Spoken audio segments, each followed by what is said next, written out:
당대표 김기현 강화된 친정체제. 김기현 후보가 손쉽게 과반이 넘는 득표율을 얻었습니다.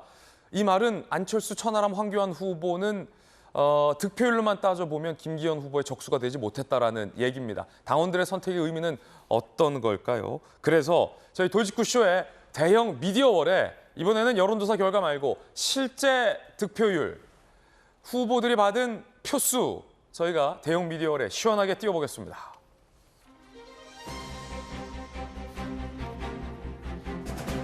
김기현 후보가 52.93%의 득표율을 기록했습니다.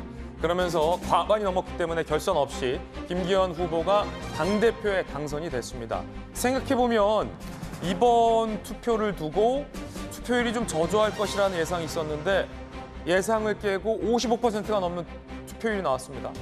결선 투표가 갈 것 아니냐라는 일각의 예상도 있었는데 그 예상도 여지없이 깨졌습니다. 여지없이 깨졌어요. 김기현 후보가 52.93. 김기현 당선자 입장에서는 자 봐라. 절반이 넘는 55%가 넘는 역대급 투표 속에서 내가 과반이 넘는 지지를 받았다. 나는 당원들에게 확인된 당대표다라고 자신감을 내비칠 만한 득표율이 나온 겁니다. 표수는 24만 4,163표를 얻었습니다. 자, 그럼 2등은 누가 있을까요?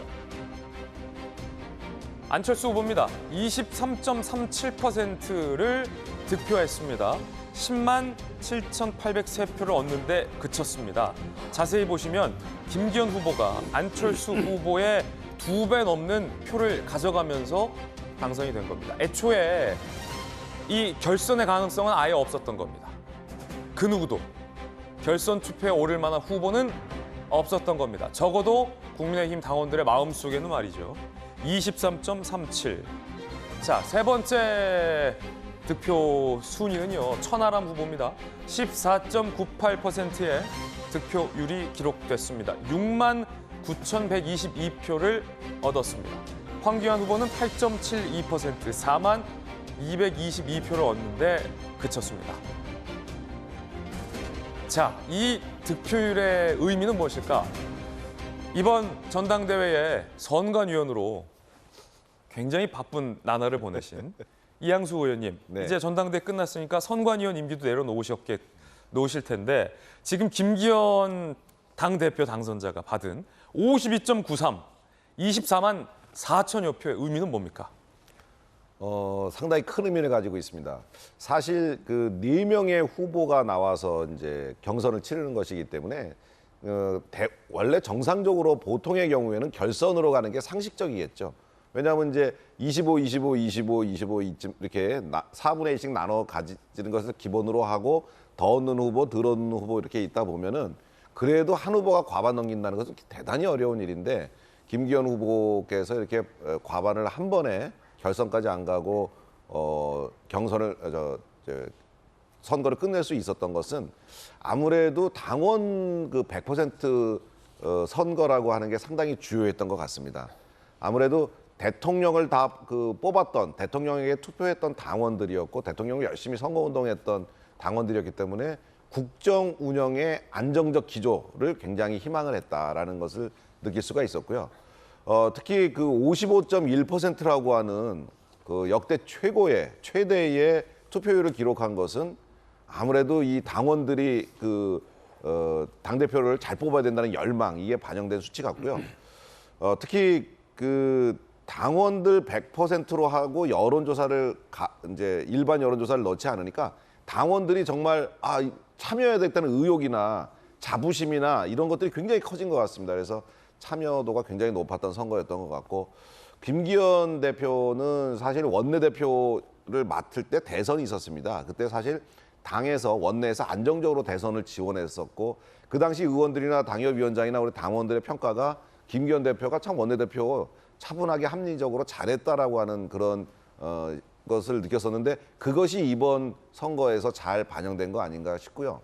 안철수 후보는 아무래도 국민의당하고 우리하고 이제 합쳐지면서 왔기 때문에 아직까지 국민의힘의 당원들의 마음을 얻는 데는 좀 역부족이 아니었나. 앞으로 당원들의 마음을 얻기 위한 예. 그런 노력을 더 많이 해야 된다는 생각이 들고 천하람 후보에 사실 제가 처음에 좀 주목을 했었거든요. 아주 개혁 돌풍을 일으킬 수도 있겠다 싶었는데 그 뭐 합동연설의 연설이라든가 이런 거 보면 굉장히 개혁적이고 아주 잘해 왔었습니다. 그런데 초반에 이준석 대표하고 좀 이렇게 같은 울타리 내로 당원들에게 보이면서 당원들이 이준석 당대표 때 좀 불안한 게 많았었거든요. 그래서 그 불안한 심리가 투표율을 높이는데 지지율을 높이는데 좀 도움이 안 되지 않았나 싶습니다. 황교안 대표는 그 사실 그 좀 당내에서는 굉장히 좀 오른쪽으로 치우친 그런 입장이어서 그런지 그 당원들의 마음을 많이 못 얻은 것 같습니다. 그렇군요. 자, 박용진 의원님, 예. 이번에는 대통령 선거와 관련된 질문 좀 드릴 텐데 이 지도부는 이제 내년으로 다가올 총선을 진두지휘할 지도부인데 여기서 안철수 후보 같은 경우는요. 다음 대선에 출마를 하고자 하고 또 출마할 것으로 관측이 되는 국민의힘 내에 있는 대권 주자 중에 한 명 아니겠습니까?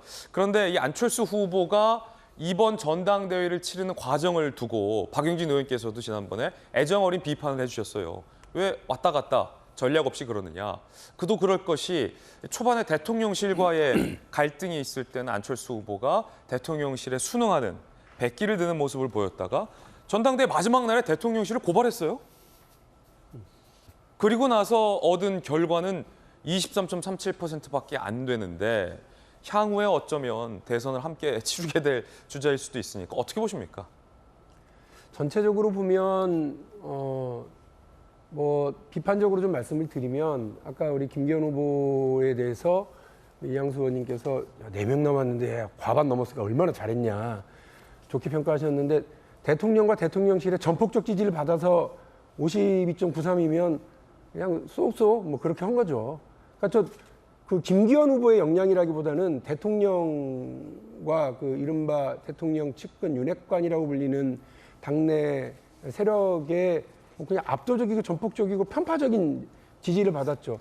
원래는 민주당이 그 국민의힘 제도였던 국민 여론조사 반영 이거를 이제 저게 좋은 방법이겠구나 하고 그 대폭을 늘렸는데 김기현 후보가 당선 안 될까 봐서 결선 투표 제도도 도입하고 100% 당원 투표로 이제 가게 되는 과정을 보면서 혀를 찼거든요.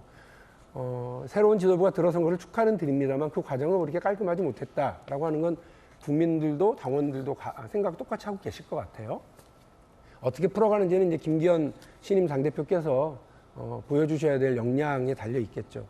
저한테 물어보신 말씀은 안철수 의원에 대한 문제이셨는데 맞습니다. 저는 도무지 이분을 잘 이해할 수가 없습니다. 처음 시작할 때 차라리 말이죠.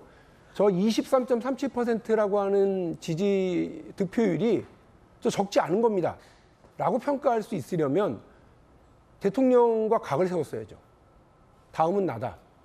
이명박 대통령 시절 박근혜 당대표, 박근혜 의원이 가졌었던 그런 거였다고 한다면 내년 총선에서 손해를 보거나 내가 윤핵관한테 억울하게 밀리고 있다.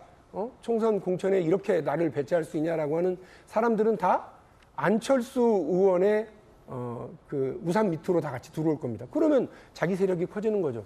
당장의 전당대회에서 이겨갖고 뭘 하려고 그러는 게 아니라 다음 대통령 선거를 준비하는 사람이라면 꼿꼿하게 자기 길을 가야 되는데 시작할 때는 유난 연대의 뭐 목소리를 높이다가 막판에는 뭐 고발의 목소리를 높이는 행위는 게다가 황교안 후보랑 같이 그렇게 하는 거는 납득도 안 되고 이해도 안 되는 상황. 납득도 안 되고 이해도 안 된다. 예, 그래서 전략 없이 이랬다 저랬다 하는 와중에 아무도 이해할 수 없는 메시지를 남발하게 된 끝에 23.30%니까 저건 초라한 거예요. 초라한 거다. 예, 오히려 천하람, 영선의 천하람, 그리고 거칠 것 없이 윤핵관과 맞짱을 뜨고 대통령하고도 또박또박 할 말을 하는 모습을 보였던 천하람 후보의 14.98은 적지 않은 표예요.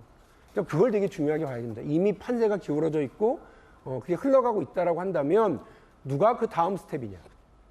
지금 이른바 그 국민의힘의 물그릇에 물이 그냥 꽉 차버렸거든요. 우리가 보통 과유불급이라고 얘기합니다. 그 부족한 게 차라리 지나친 것보단 나은데 지금 지나쳤어요. 지나치게 물을 꽉꽉 담아놨어요. 여기 자칫 잘못하면 물을 흘려서 식탁을 다 어지럽히게 만들 상황인데 그 다음 누가 식탁을 치우고 누가 국민의힘을 이끌어 나갈 사람이냐 해서 왔다 갔다를 선택할 것이냐 일관되게 이건 아닙니다라고 하는 말씀을 했던 후보를 리더로 생각할 것이냐 생각해 보십시오. 저는 그러면 안철수 후보는 이번에 여러 가지로 예. 실책과 남지 않는 장사를 하신 것 같습니다. 박용진 의원님의 전망 분석도 들어봤습니다.